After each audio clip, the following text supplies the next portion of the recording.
नमस्कार मित्रों, आपका स्वागत है मेरे चैनल साहित्य की ओर में।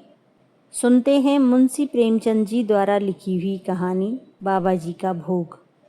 रामधन अहीर के द्वार पर एक साधु आकर बोला, बच्चा तेरा कल्याण हो, कुछ साधु पर श्रद्धा कर।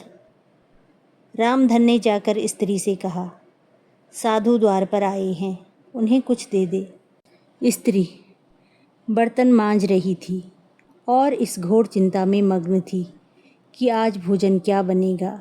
घर में अनाज का एक दाना भी न था। चैत का महीना था, किंतु यहाँ दोपहर ही को अंधकार छा गया था। उपज सारी की सारी खलिहान से उठ गई। आधी महाजन ने ले ली, आधी जमींदार के प्यानों ने वसूल की। भूसा बेचा तो बैल के व्यापारी से गला छूटा। बस थोड़ी सी गांठ अपने हिस्से में आई, उसी को पीट पीट कर एक मन भर दाना निकाला था। किसी तरह चैत का महीना पार हुआ। अब आगे क्या होगा? क्या बैल खाएंगे, क्या घर के प्राणी खाएंगे, यह ईश्वर ही जाने।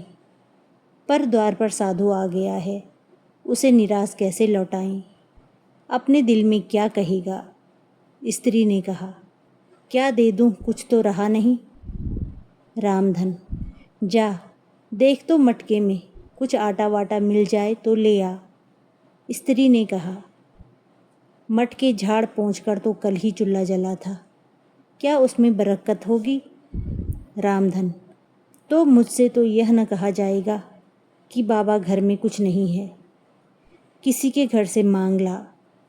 स्त्री, जिससे लिया उसे देने की नौबत नहीं आई, अब और किस मुंह से मांगूं? रामधन, देवताओं के लिए कुछ अंगोवा निकाला है ना, वही ला, दे आऊं।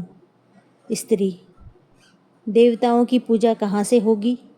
रामधन, देवता मांगने तो नहीं आते, समाई होगी करना, न समाई हो न करना। स्त्री, अरे तो कुछ अंगोवा भी पंसेरी दो पंसेरी है, बहुत होगा तो आधा सेर। इसके बाद क्या फिर कोई साधु न आएगा? उसे तो जवाब देना ही पड़ेगा। रामधन, यह बला तो टलेगी, फिर देखी जाएगी।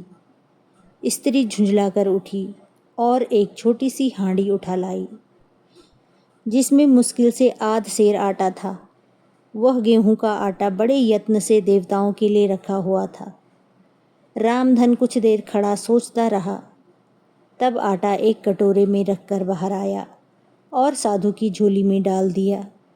महात्मा ने आटा लेकर कहा, बच्चा अब तो साधु आज यहीं रमेंगे, कुछ थोड़ी सी दाल दे दो, साधु का भोग लग जाए। रामधन ने फिर आकर स्त्री से कहा, संयोग से दाल घर में थी।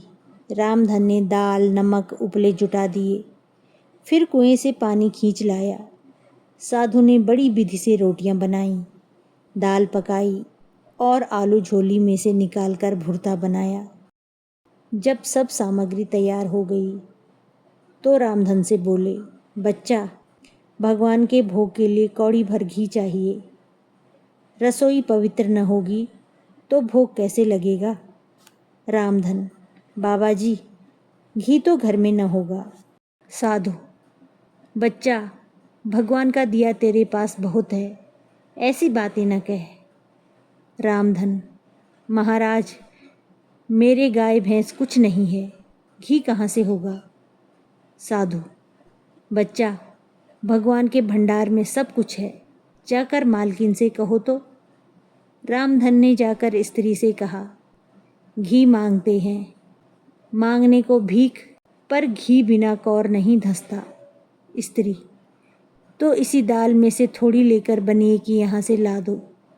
जब सब किया है तो इतने के लिए उन्हें क्यों नाराज करते हो? घी आ गया। साधु जी ने ठाकुर जी की पिंडी निकाली, घंटी बजाई और भोग लगाने बैठे। खूब तनकर खाया, फिर पेट पर हाथ फेरते हुए द्वार पर लेट गए। थाली बटली और कड़छी रामधन घर में मांजने के लिए उठा ले गया। उस रात रामधन के घर चूल्हा नहीं जला, खाली दाल पकाकर ही पी ली। रामधन लेटा तो सोच रहा था, मुझसे तो यही अच्छे। कहानी यहीं पर समाप्त होती है। फिर मिलते हैं अगली कहानी में।